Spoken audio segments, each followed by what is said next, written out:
Hi there, students. Trite. Trite. Trite normally talks about a word or a phrase that's been used so many times that it's now boring. It's not interesting. It's hackneyed because it's been used over and over and over again. It's clichéd, maybe vapid or banal. So the student gave a trite excuse for being tardy. So, a trite excuse. My dog ate my homework. The bus didn't come. Yeah? This is an excuse you've heard so many times that whether it's true or not, it's just a boring excuse. He complimented my cooking tritely. So, wonderful food.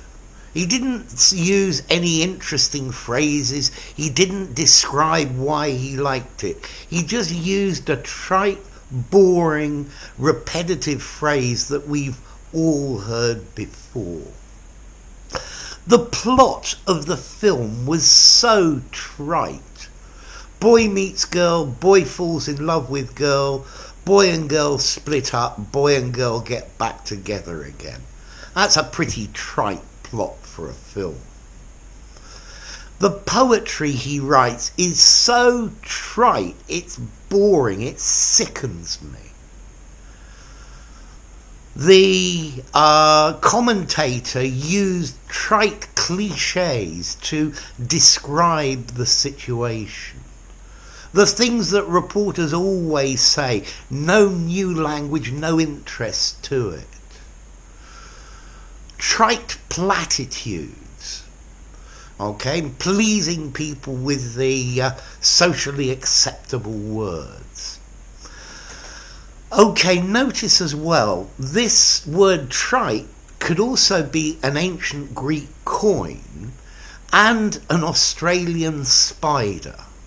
But I think we should nearly always use it in trite, meaning boring, not new, hackneyed. Okay, it comes from tritus, or tritus, yeah, tritus probably sounds better, in Latin, meaning worn down or worn out, used to exhaustion.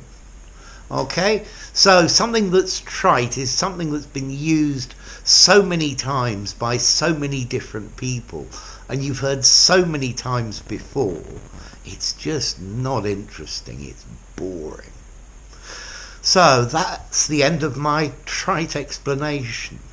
If you enjoyed the video, give it a rating, subscribe to my channel, and I'll see you soon.